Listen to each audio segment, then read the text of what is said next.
Poštovanje dragi gledalci, u današnjem videu govorimo o jednom napitku koji čisti creva. Napitak koji čisti creva. Skinite par kilograma viška, ubrzajte metabolizam. Recept. Ako se osjećate umorno i nemoćno, probajte da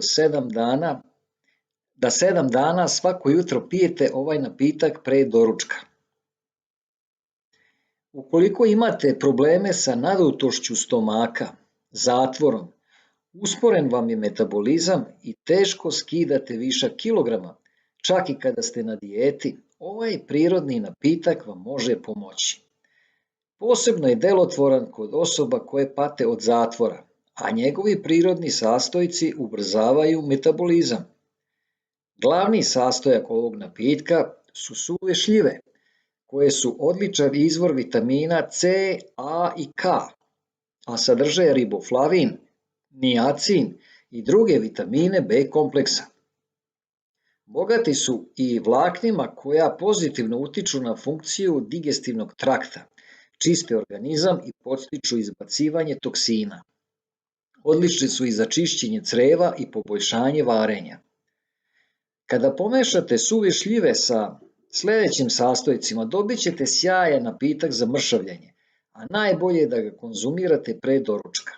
Sastojci: 5 do 7 suvih šljiva, 1 šolja kefira ili nemasnog jogurta, 1 kašika ulja od lanenog semena, 2 kašike ovsenih pahuljica, 1 kašičica kakao praha. Priprema: napitak se sprema uveče, a pije se ujutro.